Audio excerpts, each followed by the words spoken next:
Okay, we are now live. Greetings all. Our event will be English from this moment.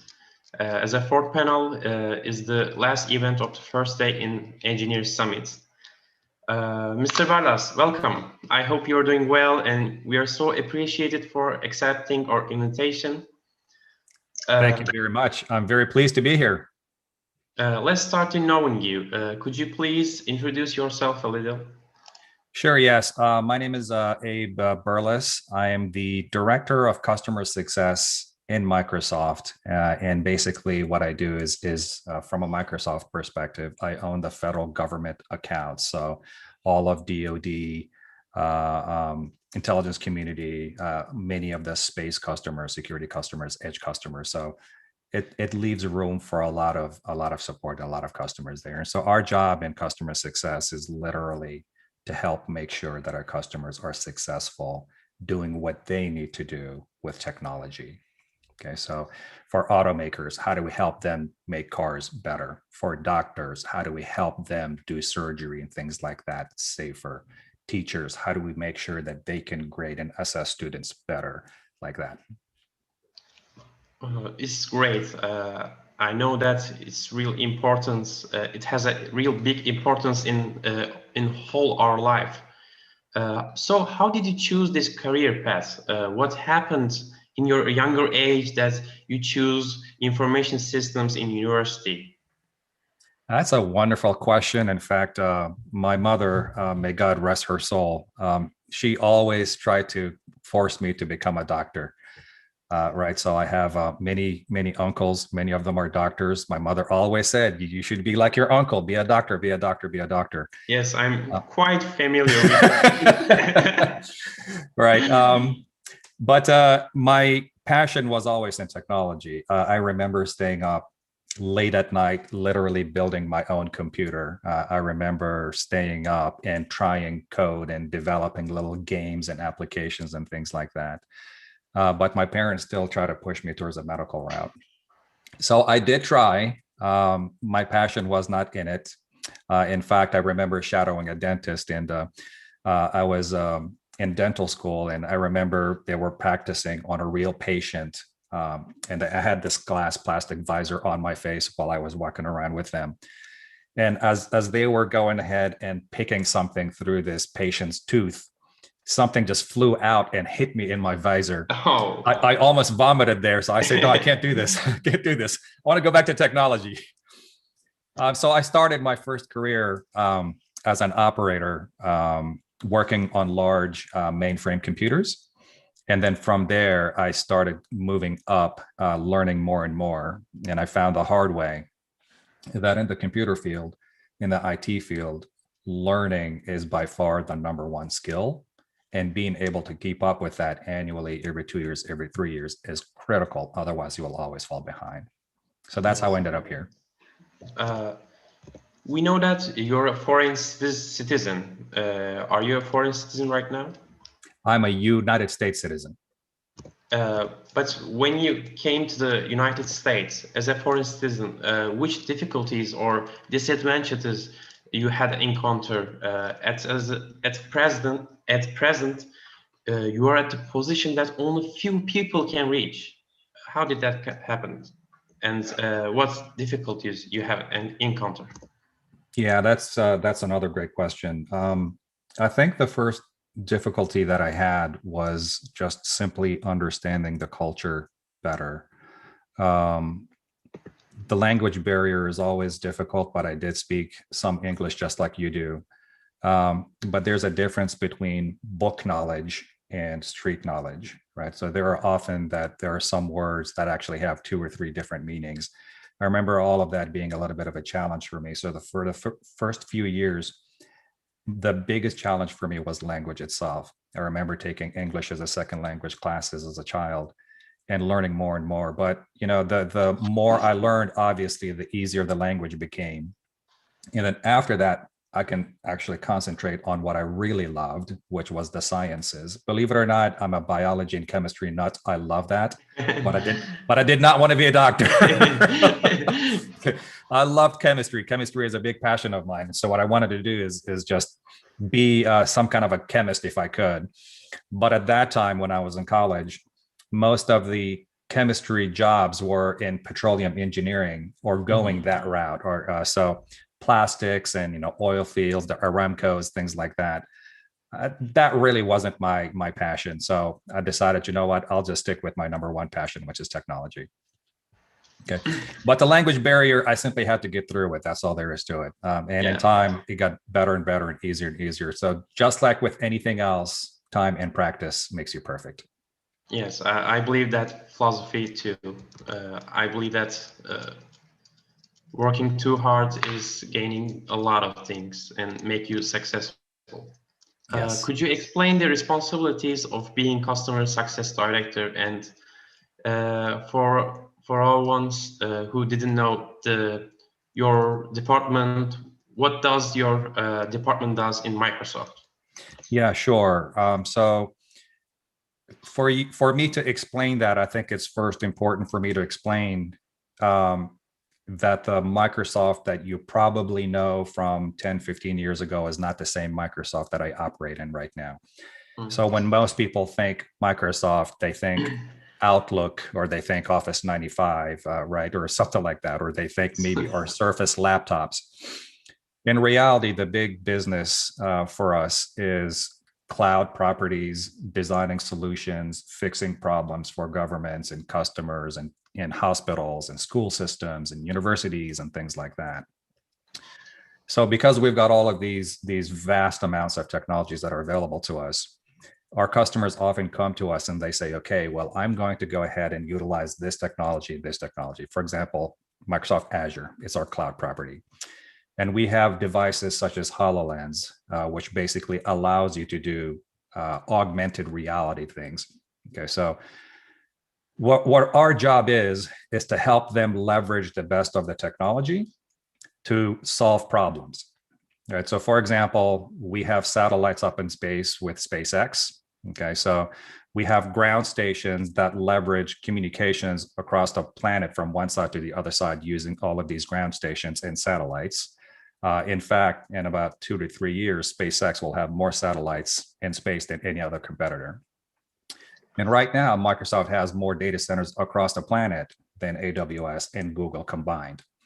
So because of all of these solutions that are available to us, technologies that are available to us, we can go and help our customers quite a bit. So a pretty common example is if I were to bring it to you, HoloLens is that virtual reality device that we have. I know that. So imagine being able to virtually, break up an actual vehicle and looking at its bits and parts and pieces and seeing what needs to be fine-tuned. For you, I know what your father does. He's a doctor, for example. So imagine being able to virtually dissect an animal or a human, look at what's going through the actual heart and how the pump is happening and what the input and output ratio of blood through the heart pump system is. So things like that is what we really try to do.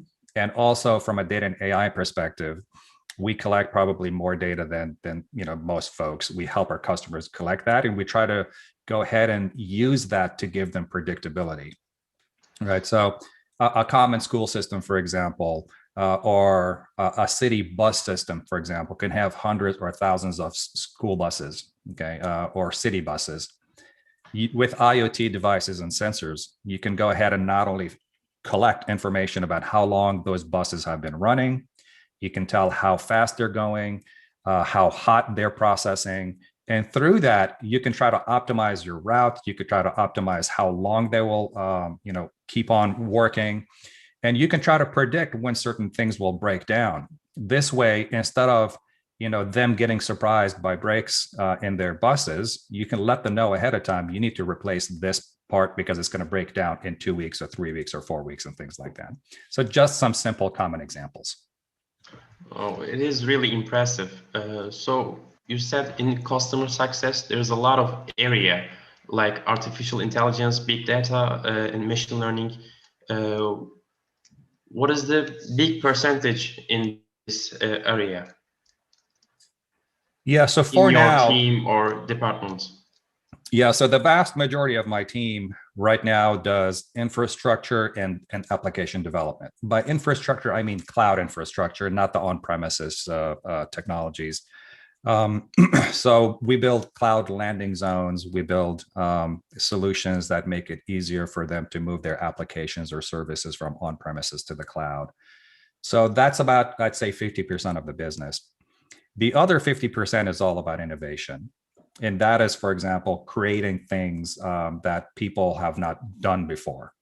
It's whether it's those HoloLens type visual applications, whether it's figuring out how to go ahead and solve a problem in a way that has never been done before. It's all about creativity and innovation. Some of them are very simple, common sense things. For example, heaven forbid, let's say that there's a school activity. There are a bunch of teachers that are working. There are a bunch of students that are working, but a masked bad man comes in. Okay, so how do you make sure that that person is detected? Doors lock down automatically. Teachers are alerted quickly, and all of this is done 100% without a human being touching a button or doing anything. Okay, so again, there are multiple examples out there.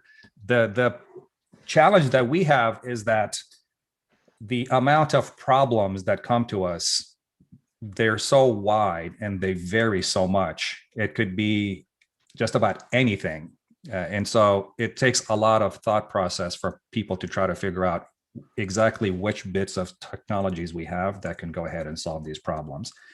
This is why I'd say just about everybody that I've got on a team are either deep technical engineers or all architects. And so they all have some kind of a breadth or understanding, either security specialists, development specialists, data scientists. So folks of all those walks of life. And for the more complex problems, it takes a few people of all of those kinds of backgrounds. Not just one person can do any of those because they're so complicated. Yeah. Make sense? Yes, makes sense. We know that customer success is important, but what is the most important thing in customer success? Yeah, what I would say is some people use the whole customer success logo almost as a marketing thing, right? Like, hey, we want everybody to be successful. In this paradigm, in this cloud era, if your customer is not successful, there's no way that you yourself will be successful.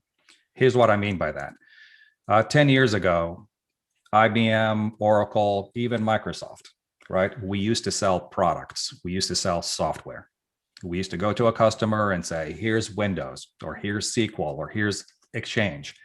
We charge them thousands of dollars.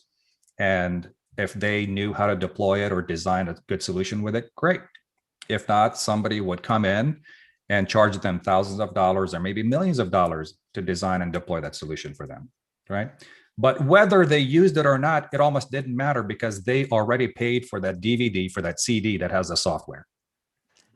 In the cloud era, that is not the case anymore, right? It's Google, it's Salesforce, it's AWS, it's Microsoft. We have to make our customers successful because if they're not successful, they can stop the bill just like electricity and they don't have to pay anymore. And now we just lost a customer. Right?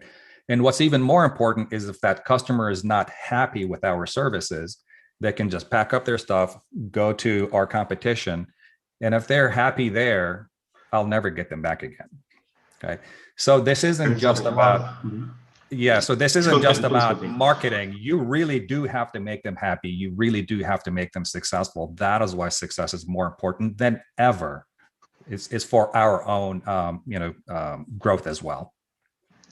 And you have a really big companies, big rival companies that's in this area too. And I believe that's a big challenge for you. It absolutely is. And the challenge is getting bigger and bigger. Luckily, we have leaders that have been very, very insightful. They've been very strategic, and they decided to make the right investments in cloud and in technologies many, many years ago. Right. So when some of our competitors like AWS, they were going down the IaaS route, our leadership decided to look at PaaS, because they know that anybody can simply move a VM from on-premises and put it in the cloud.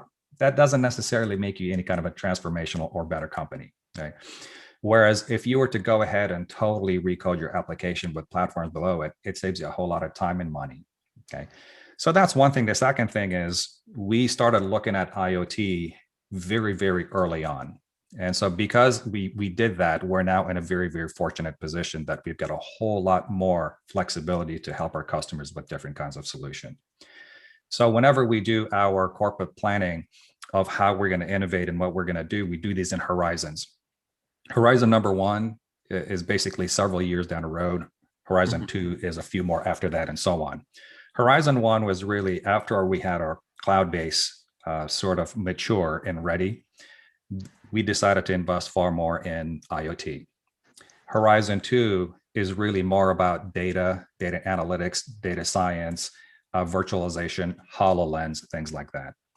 And then Horizon three is all about quantum computing and all that next generation of super difficult computing and things like that, because it opens up a whole new world for us like we couldn't do before. I mean, so to this day, there are certain very, very complex computing challenges that all of the basically data centers and computing in the planet cannot solve, but quantum computing can. Okay. Yes. With a question, what are the advantages working in Microsoft? And if it's possible, can you compare with other big tiers companies?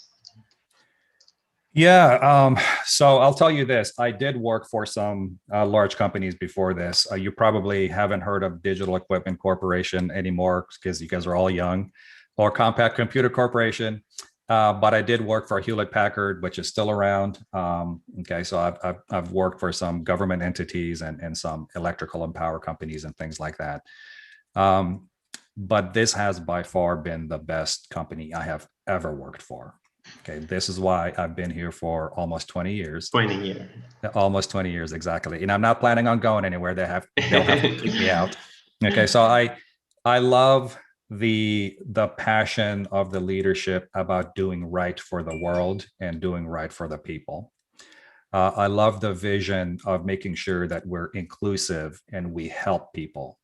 I love the goals of making sure that we help people be successful with what they want to do.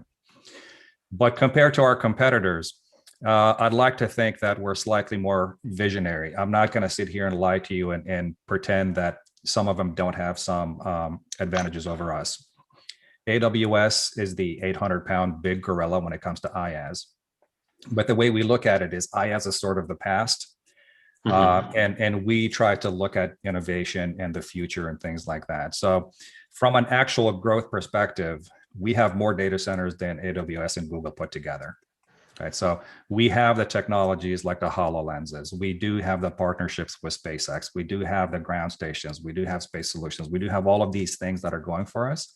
So we do have some of those things. Now, that's not to say that our competitors are just waiting there, not doing anything. They're investing billions and billions and billions of dollars into making sure that they bring great technology and great solutions to everybody as well. Okay, so at the end of the day, this competition between the major cloud providers is really beneficial for the public, for everybody else. Okay, so right now, there's only 3 mega cloud providers. That's it. It's Microsoft, AWS, and Google. There are a lot of other cloud providers, but there's only 3 mega providers. What I mean by that is, I mean, there are some companies that were, taking out advertisement and saying stuff like, hey, we just spent $1 billion on cloud, and now we can provide cloud for a lot of people. The major cloud companies, they spend more like $10 billion just in 1 year. You know what I mean? So the scale of that, money. The scale of that is tremendous. You're talking about millions and millions and millions of millions of applications and servers and processors and all sorts of stuff there. So I'm not sure if I answered your question, but I hope I did. No, you answered it very well, and I think this rivalry is really good for human beings too, because when the rivalry is too high, they push further and further and further, and this makes technology goes further. Exactly. Exactly. I want to ask about coronavirus too. How you manage to, because it's really global pandemic and affects everyone in this world. So how you manage the pandemic situation, and what changed your daily life in Microsoft? I am very, very blessed and very, very fortunate that I work in a company that already is doing a lot of remote telework, has a lot of technology and things like that. So the system that you're seeing me have here, this is my own basement. This is my own house. I'm not in my work office. So I've already had my camera, I already had my monitor, I already have my books and things like that here. And so even before the coronavirus, a couple days a week, I used to work out of my own office. Why? Because the vast majority of my team is not here in the Washington, D.C. area. They're in different places, different cities, working on different kinds of projects, supporting different customers. In different countries, or they live in the USA? Mostly in the United States, but I do have people in Europe as well, in Germany particularly. Okay. But because of that, the pandemic did not disrupt our work, or at least our daily schedules and things like that too much. If anything, it made some of us a little bit more productive. What I mean by that is I did not have to spend an hour and a half in traffic to go to work anymore. And I didn't have to spend an hour and a half in traffic to come home anymore. I saved 3 hours, which means I do about 3 hours, maybe 2.5 hours more work every day. Okay. So that plus when you are at work, usually you take 30 minutes, 45 minutes off break, you go to lunch and you chit chat with people and things like that. I didn't do any of those. So my productivity really did go up. But coronavirus did hit me in different ways. You don't go out with friends anymore. You don't see friends anymore. I mean, so parties and things like that, they all stopped. So it did have an impact on my personal, health. I have to go and run in my own basement and exercise just to stay healthy. I started getting fatter and fatter in my basement. Like everyone does. Like everyone did, exactly. Exactly. In fact, I'm sitting right here. If I wasn't talking with you guys, I would be eating some snacks. So it did impact me that way.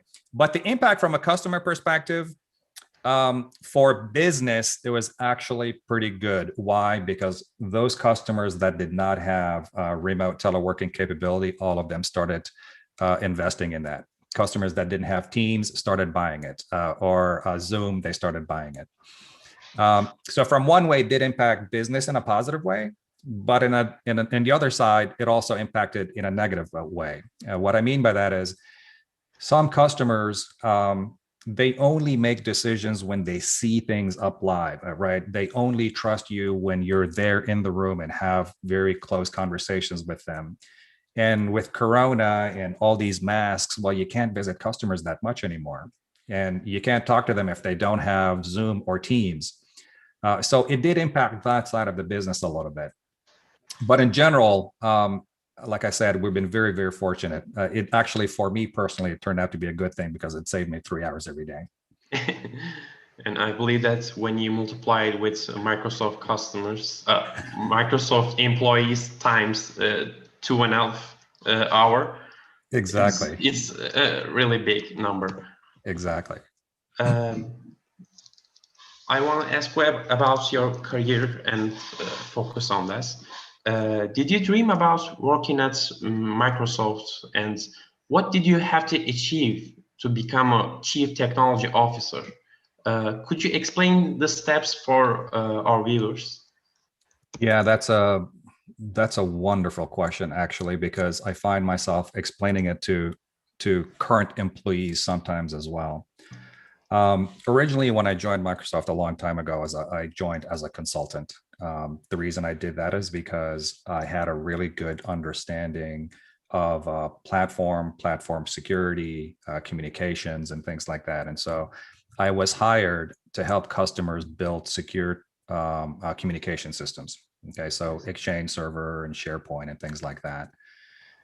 In time, I broadened my skill set to cover additional technologies as well, right? So I learned more and more. And as I learned more and more, I found that we could now put together even more complex and larger solutions, literally projects like helping 24 different organizations merge into one worldwide. So projects like consolidating 22 different data centers across the world into 6 mega data centers. Okay, this is way before the age of cloud and AWS and Google and Microsoft. And so for me to be able to get to that level, I have to learn a whole lot more about security, networking. But you know what? Another piece that I have to work hard on is how to work well with people, how to communicate with people, how to convince people. Like teamwork? Teamwork, exactly. Not just teamwork, but leadership, right? Sometimes there's all sorts of options. Somebody has to make the decision. And let's say every choice or every option is a difficult option for you. How do you decide which one to pick?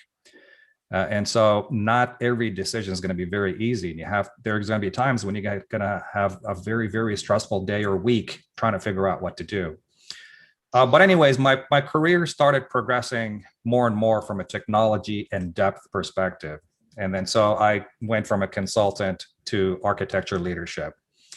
And so when I was an enterprise architect, at that point, it wasn't just about looking at technology solutions. It's how do we help people with their, adoption challenges, meaning a CIO, a CEO, a CFO, or CMO. They spend millions of dollars on solutions to make their own people better, faster, more secure, more productive. But people look at it and go, yeah, I don't want to do that. Okay, well, how do you help people with that? So there was a lot of learning, there's a lot of psychology and things like that go into it. Okay, so I'm sure you guys have, since you guys are going to a wonderful university, I'm sure they're telling you about, adoption and change management. There's literally certification about all of those types of things. So I had to get good at that. And then the higher you go, the more you have to be able to speak with real executives. Like I said, the CIOs and the CMOs and folks like that. And so these people, sometimes they don't want to talk the technology thing. They don't care that a solution you put together is better, faster, or cheaper than something else. It's about how is that really impacting the big vision, the big mission, and things like that. How does it fit with other things and not cause other problems for me, right? And so in that enterprise architect hat, I had to look across all of those kinds of problems and challenges as well. You will find that the higher you go, the less it's going to be about technology and more about the people side of it, like about management. Adoption. Exactly. So that got me closer to my chief technology officer. The difference between my enterprise, my architect role and the chief technology officer role is, as an architect, you're supposed to be focusing on 1, 2, 3 different customers. As a chief technology officer, now I have to look across the breadth of the entire business, look at what's going right, what the patterns are, who to help, why to help them that way. What are things that we need to go ahead and drive or prepare for in the future? It's a lot more strategic than, hey, I've got a major problem right now. How do I fix it? Okay. And also it's about helping your own people as well. So now you're no longer an individual that's trying to do great for yourself and get recognition. Now you have to help your people. Your people are your number one priority, not yourself. And so it's a total different mindset, change there. But really for me, the going from consultant to architect to chief technology officer, every time I took a jump, I did some great work there. I spent some time there. It just became logical that the next step would just show itself up for me. I didn't say, I wonder what do I want to do? It just automatically became the next logical step. It's like you get your best and you get a promotion. Almost, yes. Trust me, I Almost. went after it a couple of times. The first 2 times I did not get it. but it worked in the end. I know that you're really hardworking and organized people. Let's skip the next question. Okay. There are a lot of Turkish people who dreams to work at the top tier technologies, just like Microsoft. For instance, if Turkish graduates apply to the position in your team, what requirements would you expect from him or her? That's a tough one. Here's what I will say. Yeah. First of all, do keep in mind that Microsoft does have offices both in Ankara and in Istanbul as well. Mm-hmm. Okay, so we've got various kinds of roles that are there, but the vast majority of our engineering teams, people who are actually creating the HoloLenses, creating the Surface devices, creating all sorts of other applications, maintaining and creating the cloud. A lot of those folks are based in the United States. So we have a lot of those folks that are either based in Seattle or Redmond. The customer success folks are out in the field, as we call it. So in just about every major city, we've got customer success folks. So what I would say is, depending on the role, we are always looking for depth in technology. So if, let's just say, we may need a person that really understands data science, Postgres, so think about all of those things you're probably learning in college and working. What we normally do is, let's just say it's a cloud solution architect role. We bring the candidates' resumes in, we take a look at whether they have the technical depth there. The certifications are very, very important. And as long as they do well through the interview process, then chances are they have a good chance of getting a role. The interview process for us, what we normally do is basically we give you an actual, a scenario. The scenario may be like a simulation? Exactly, right? It's literally, it's going to be written on a piece of paper. We hand it to you 24 to 48 hours before your interview. And what we say is, okay, here is a challenge or a problem. You have customer X, okay? I'm just going to call it customer Harun, okay? Customer Harun organization has, let's say, 7,000 employees. They have data centers across 2 or 3 different continents. They are in the medical field. They've got doctors and they have problems like this, like this, like this, like this. You need to go ahead and help Harun put together a solution that helps fix all of these problems. What do you do? Okay, so, and then you have to come back with some kind of a technical solution, diagrams and things like that, that explains what you would do. Would you use SQL? Would you use C#? Is it going to be Java? What about express routes? Which data center are you going to use? Is it going to be in Europe? Is it going to be in the United States? Is it going to be in Africa? Why would you do that? If you have to do disaster recovery from place to place, what are going to be your disaster recovery sites? How many copies do you need? Right. So there's a lot that goes into designing very, very complex solutions. Unlike creating an app for an iPhone, you just put it in a marketplace and it's good. Mm-hmm. The real world for larger organizations is far more complex like that. The point is this, though: you come to the interview with your solution, and you basically present what your solution is, and they literally give you a whiteboard. Or some kind of a presentation device where you can, if you have PowerPoint, for example, you show what your architecture is, and they ask you questions. They ask you, okay, well, you said you're going to pick the Eastern European data center. Why that? Why not Western European? And so you need to go ahead and defend it. And then at some point, they may actually break the design for you. Or maybe they give you more limitations. They say, well, you can't use Postgres anymore. What would you do? You can't use Java anymore. What would you do? Right. So as long as you know your stuff, as long as you know your technology, and you could prove that even with these challenges, you can still go ahead and do your work, then they go ahead and go through more questions for you. If you make it, great, you're going to get an offer. Right. So at least for the cloud solution architect roles, that is how it usually works. Now, for sales roles and other engineer roles, that could be slightly different. Yep, exactly. So it doesn't matter if it's Turkish graduates or United States or European. Yeah, for most roles, it does not. For mine, it does, because I deal solely with federal government customers and they have clearance requirements and things like that. But for the vast majority of the customer success and sales teams and engineering teams and solution teams, it does not matter. In fact, I have been to Red Bin quite a bit. We have very, very smart, brilliant people from Turkey. Right. Okay. There are people from Bahrain and China, and so just about any country you can imagine. There's a lot of French and German people there as well. It's the talent that matters, understanding technology that matters.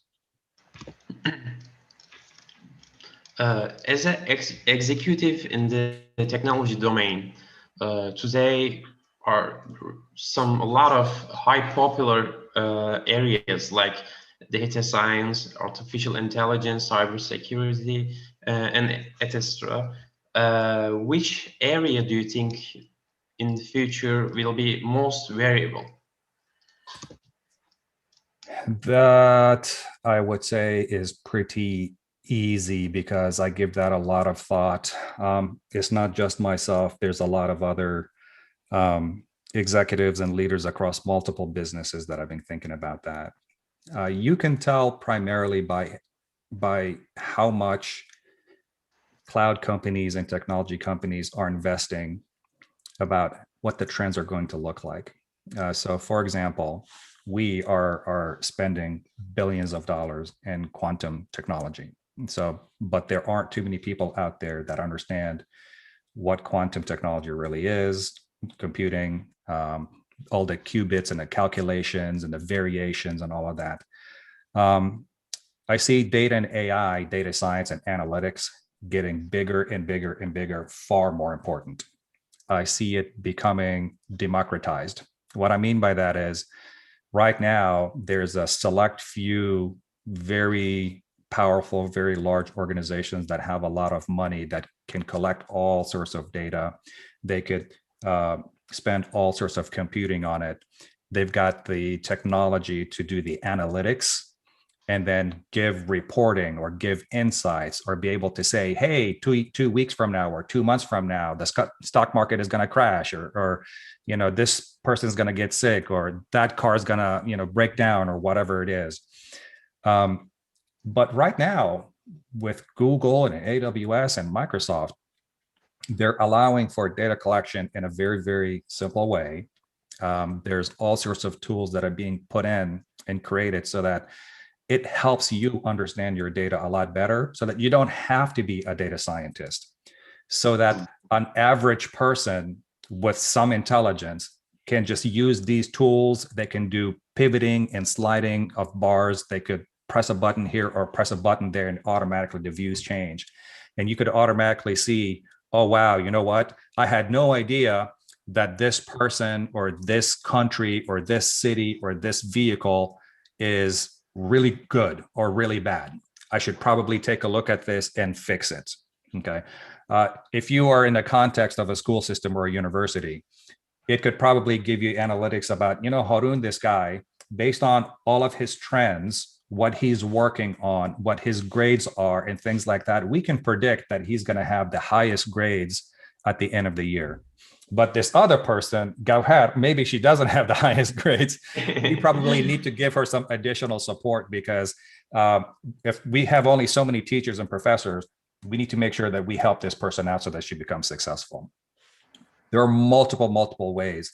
And you could see this in the context of education and all sorts of businesses and military, DOD, as civilian cases, all sorts. And one of the things that I really love is this kind of predictive analysis can really help with, in the grand scheme of things, if you got satellites looking down from above, taking geospatial imagery, looking at weather patterns, You could try to see where there could be ground erosion, where there are trees and forests dying or might die, where's insect infestations coming in and what to do about it and how to stop it and where to stop it, when to stop it, right? So it's not just about schools. It could be about the greater economy. It could be the greater ecosystem as well. There are literally right now people, just regular farmers in the middle of Iowa or middle of South Dakota and places like that, that with their phones, what they can do is look at weather patterns and be able to predict via satellite, because the satellite looks at the entire farm system that they have. It can predict where it would be best for them to go ahead and plant certain seeds and where not to, where to water more and where to water less, because they've also gotten IoT sensors that are embedded into the ground systems that can give live, fresh feedback to them all the time. I mean, it's amazing the kind of things you could do with technology these days. But to answer your question again, I see the data analytics piece getting more important. I see cybersecurity getting more important. And by far, one of the biggest investments is going into quantum and quantum computing. Quantum computing. Yes. It's like future predictions will gain so much higher importance in the future. Exactly. And after that, I want to ask questions about your masters. Does it has to be a master degree to be an executive director in big company? It depends on which company. I'll tell you this, Harun, only because I got my master's degree after I was already in Microsoft. I joined Microsoft when I only had my bachelor's. But the higher up that I went, the more it became more important. Okay. But I'll tell you this, okay, not only because I know you, but because there's a bunch of other smart people that are listening into this. What matters in most technology companies isn't just the degree, but what you can do with that degree. Okay, so as an example, I had my degree, my bachelor's degree in just information systems. The things that I learned back then are almost irrelevant right now. You know what I mean? Okay, because the things that I learned then, I learned like Wang mainframes, which do not exist. I learned Novell NetWare systems, which do not exist anymore. I was working on, application languages that do not exist anymore. Okay, so Pascal and BASIC and those things, none of those exist. Well, maybe they do, but on super old technology, no one uses exactly. What's more important is keeping that up and knowing, for example, if you speak one language, can you learn another language very quickly? There's often commonalities, there's often similarities and things like that. And so once you know those, can you add more knowledge to that, become wiser, and then be able to solve more complex and larger problems? So for me, it was very, very important to do that. My master's was actually not in technology at all. I have an MBA, so I'm a business master's. Why did I get my master's in business instead of technology? Because the higher that I went up, there were more people who are technologists that I had on my team. I could rely on them to do the deep technical work while I had to go ahead and worry about managing an actual business. Right. So how do I go ahead and think about where to invest 6 months, 12 months, 24 months, 36 months from now? What are the technologies that I need to read up on and be prepared for? What is IoT actually doing for businesses? Where are the cyber threats actually coming from? And what do we need to put together to make sure that we protect people from all of those cyber threats? If predictive analysis is important, what are the biggest things that people want predictive analysis for? Okay, is it health? Is it education? Is it training? Is it earth and ground erosion? Is it water loss? Is it storms and fires? Is it volcanoes? There's so many things and so many customers that are out there that need predictive information on so many things. So where do you need to invest that? So things like that come up all the time. But I'm not sure if I answered your question or not, but the reason why I chose that is because it seemed to me very logical at that point in my career, at that point in my life, that I need to think more about the grand business and less about the technology, because I had a lot of brilliant people to this day that understand the technology very, very well. You answer very well. Actually, thank you for that. I want to ask about the information systems. If you were in the university in the past, would you choose information systems again, or would you go to the computers or science or something like that? I would have definitely done computer science. You would pick the computer science, right? Exactly.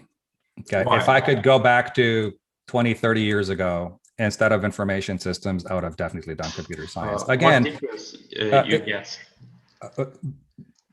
I would have probably gone far deeper into upcoming new development languages, upcoming operating systems, upcoming security systems, and things like that. Why? Because as soon as I learned something and I got my degree, the thing that I was working on or that I had just learned was no longer the new sexy thing, right? So I'm sure most of the folks that are on a call right now are younger people, but back then Unix was huge. There's this thing called Linux that was just coming up. So Linus Torvald and folks like that. And so why did I not look into that sooner? Why did I not look into that faster? Right. So when I was coming out of the university, I was getting my certification on NetWare. Okay. NetWare back then was really popular. Most of the major companies were using that as its authentication system and accounts and all that kind of goodness, file storage, everything. But there was this other thing coming up called Windows NT. Okay, and everybody looked at that. Oh, that's just another Windows thing. Come to find out, it became the wave of the future, and to this day, it's the most commonly used operating system. And so, here's another thing. Back then, there was a little-known language called Java. Okay. Well, guess what? It's the most commonly used language today. And so it really, really helps. It really, really pays off to not just stick to one thing. This is why it's super important. I tell all of my architects, I tell all of my engineers, the number one skill that you need to have is the skill to learn fast and the skill to keep learning. And because I guarantee you, the same cloud technologies, doesn't matter which company you're working for, the same development languages and things like that you know today, they're going to be changing. If, for example, did you know that there's a new development language called Q#? Yes. Okay. I heard. There you go. Right. So for quantum computing and qubits and things like that, that didn't exist a few years ago, right? But going forward, for people and developers that are going to be, creating applications in the, to support that, you're going to have to know it. You probably know about Unity, for example. Yes, right. Exactly. Game so systems. It's primarily for games, but guess what? The 3D systems, the graphic systems, the things like HoloLens, they require Unity. Yes. Okay. So there are certain things that people look at and go, yeah, but that's just a gaming system type of stuff. Or yeah, that doesn't look very important. But the way you use it in a creative way pays off big time. And it helps you solve problems for millions of people in many cases. Right. So if you understand Unity development really, really well, you could put together all sorts of solutions for customers using HoloLens. I mean, right. So the reason why I love that one is because we have a perfect case. Imagine Los Angeles police, right? There's some kind of a bomb threat. They send the bomb squad in there, and the person that goes in there to actually break down the bomb. Okay, he has this visor on. There's only one person that actually goes to deactivate the bomb. But through his lens, not only do other people behind the scenes see everything that he's seeing, but in the lens virtually, he actually has the manual now of what this bomb type is. Or on this part in his lens, it gives him all sorts of safety warnings and instructions and things like that. It's wonderful to be able to go there and actually be able to have all of this different information in a person on this monitor and a person on this monitor talking to you and giving you warnings or helping you and guiding you. And so this kind of stuff happens with just about any kind of other situations. But like a surgeon or something. Absolutely, like absolutely. But all that is made available or possible with Unity. Yeah, it's really important. I think that's your company and you are interested in HoloLenses a lot, right? Well, I wouldn't say a lot, but yeah, we do quite a bit of that. I mean, the vast majority of what we do is really application development, data and AI, data science, security, infrastructure. HoloLens, it requires, there aren't too many, how do I say this? It is not democratized enough just yet, right? It takes companies and organizations that have specific missions and have, and just cannot solve these problems in different ways. For example, in fact, it's a German company. I'm pretty sure they have a place in Istanbul as well. They do elevator engineering. And so they literally teach their people with HoloLenses so that you don't have to go and actually work and learn in a real elevator. Right. And so they will show you through the visor what buttons to press and what to do and what to pull and all that kind of goodness. Now imagine working on a tank or an airplane, right? Or a ship. So multiple situations that can be used for. Anyways, that's pretty much all I had. I have last two questions. Okay. Do you have any regrets in your career path with your today's knowledge? I don't think so, with the exception of my original degree. I really do think that at the time it seemed like a great idea to go to management information systems and just get a really good cursory understanding of technology. But in reality, at that time, what helped me a lot more was delving deep into certain companies' products and getting certified in their products. Right. So I understood NetWare really well. I got certified in that. I understood Cisco networking really well. I got certified in that. And so when I was applying for various jobs, they're like, yeah, you got the information systems degree. That's really nice. But can you design and architect this? Right. And so I would go to another place. They're like, yeah, it's really nice you graduated from Mason, but could you put together an architecture for Cisco for the State Department? And I'm like, no. So I would have to go and learn new things and get fully certified in that. This is why I say, had I gone down the oh my God, computer science route, I think it would have been a lot deeper. I think it would have been a little bit more useful, a little bit heavier in the mathematics and the sciences, I think. That is probably my only regret. Thank you. What would you recommend to younger students which wants to be a director as an engineer in the future? What I would say is do not forget at the end of the day, people, process, technology, right? I'm sure you guys are learning this in some class there.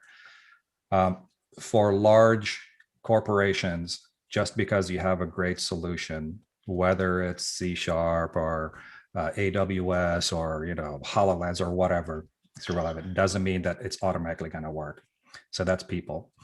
Process is the other thing. You need to understand, for example, especially for governments, that there are rules, regulations. There are bodies that whose job it is to either stop you or make sure that you go through some kind of a particular process. If there's paperwork, and within companies, some processes are really old and archaic, and some companies make you go through 15 different boards before they accept a solution and bring in. So there's process at the government level, process at the company level, and then process at the individual level. There are certain people that do their jobs totally oddly or differently from other people. You have to understand what those are, and you have to be able to go ahead and help them and support them in the way they do their job, right? Otherwise, they'll never adopt it.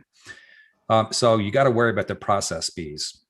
So people, process, and the people side, right? So people, process, technology. We talk about technology and the process. And the people side now is you have to really know how to talk with people well. You have to listen twice as much as you speak, right? You do not want to come across like a guy that has something great and you simply want to sell them something great, especially for these executives that are in the universities and the hospitals and the military, right? And defense systems. They get people calling them every week saying, hey, I have something wonderful I want to sell you. Okay. Hey, you want to buy this? You want to buy that? This is great. That is great. I taught this. I taught that. You have to listen. What you're bringing, what you're selling, what you're developing, what you're putting together, will it really help them? Will it really save them time, make them more secure? And if it does all of these things, will it also not create new problems for them? Because quite often you bring something that's great. Yes, it's going to fix one thing, but it may cause problems with 2 or 3 other applications down the road. You know what I mean? And so this is why I keep coming back to people, process, technology. This is why you have to worry about their true success. It cannot be, hey, I'm going to sell you this. I'm going to walk away. Why? Because you already paid me. I got your money. See you later, sucker. It can't be like that. Okay. Those days are all over. Exactly. Those days are all gone. So yes, always go back to people, process, technology, all 3 of them. I'm sure that you have a lot of experience in customer success. For the viewers, could you explain a crisis in the customer success director? And how you manage to solve it with in the short time? Yeah, sure. I think a good one is, are you guys familiar with the Solarigate security threat? Solarigate. Okay, no, okay, that's fine. So there was a particular, so there was a particular situation many weeks ago where some international hackers basically leveraged a security hole that was in a company's product, not Microsoft, thank God. Okay. And through that, they made their way into some companies' systems. And because these companies' systems were also leveraging Microsoft solutions, there was a lot of calls to Microsoft. There was a lot of fear and worry and things like that. And so people wanted someone to come and help them out. Now, I'll be very, very honest. I myself had very little to do with the work. Why? Because at my role, I could go to my teams, and I've got a dedicated security team that helps with things. And what happens is, in a situation like that, when you've got potentially hundreds of customers across the world that are impacted, and there are all sorts of different organizations coming in, and they're calling, the other companies, they're calling competitors, they're calling security analysts, they're calling Microsoft as well. There's all sorts of different people try to come in and create some clarity, give answers. Everybody's trying to say, oh, I got this, I got this, I got this. You know what I mean? Everybody wants to be the superhero, right? The only superheroes I need are the 2 behind me right here. Okay. What's important is making sure you listen and you truly understand. If you go in there and say, don't worry, buddy, I got this, right? And you do not really got this, it's going to give not only your customer a bad experience, it will basically get you to a point where you are now known as a person that doesn't know anything, and they'll never call you again. So I was able to go ahead and bring some very, very smart people. I can't take credit for this. Like I said, not only do we have smart people below me, there are smart people above me. And by pulling the right resources in, reaching out to our corporate folks that have a worldwide view security graph of some of the threats and where they're coming from, whether it's China or Ukraine or whatever, we were able to go ahead and help these folks put together really, really good a way to go ahead and not only detect where the breach was, but also pull it out, give them new practices to make sure they never get hacked again, at least not that way, and try to go ahead and help them with education and training so that everybody within the organization knows not to do certain things. Because I'm sure you know as well as I do, some threats come from the inside. Okay, it doesn't matter how secure your walls are. It doesn't matter how secure your firewalls are. If somebody internally does something stupid, like click on an email that sends you to China and downloads worms onto your PC, well, guess what? You're still, going to get hacked. So provided those kinds of training and education as well. The only reason I'm sharing that with you is because, at least in the United States, that was big news just a few weeks ago. And there was a lot of press, there was a lot of people involved, and everybody's looking at somebody else for answers. And so luckily, I was blessed to have all sorts of smart people that we can pull in, go to these customers and help them out. Wow, it's unbelievable that hacking is a really big problem in the whole world, and everything is collapsing with this problem. I'm done with my questions, but I have one extra question in the audience. Okay. Our audience says that could you briefly evaluate Azure's market's growth versus Amazon from a customer success director perspective? Yeah, sure. In fact, I had a slide deck. So like I said, when it comes to IaaS, they are definitely the large competitor there. Why? Because they had a 4-year early foray into the cloud industry before we did. Mm-hmm.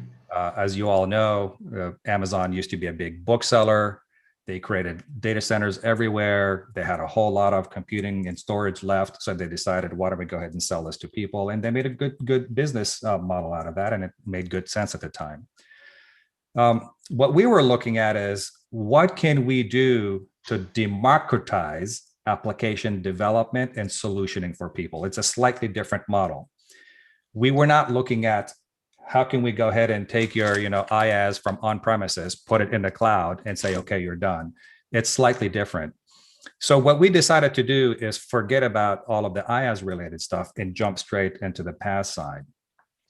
Because we skipped the IaaS piece and AWS was already there, their market share on the IaaS side kept increasing. However, we, on the PaaS and the SaaS side, were much bigger. Okay, so on the SaaS side, software as a service, we've got Office 365. It's pretty much almost a monopoly around the world right now. Every major organization runs off of that for email and collaboration and things like that. So for SaaS, we're the giant and we're still growing. For PaaS, we're the giant and we're growing. So from a market share perspective, our growth rate is growing faster, but their IaaS is still bigger. Okay, so what I mean by that is, if you were to go ahead and pull Gartner or Meta or one of those, they will all tell you, while their current share is larger, our growth rate is faster. Does that help? Yes, I think it has helped. Awesome. And from now on, we have come to the end of this event. It was really grateful and pleased to hear this event. We are so thank you for coming to our events, Mr. Berlas. You're welcome. Thank you very much, Oturum. Thank you, everybody, very much. This was really, really fun. I love Istanbul. I've been there many, many times. So hopefully I'm going to be there next summer as well. And so please feel free to find me on LinkedIn. Happy to go ahead and friend anybody. But if you have any questions, feel free to send me afterwards as well. But thank you all. Çok teşekkür ederim. Teşekkür ederiz. Bye-bye. Have a good night. Thank you.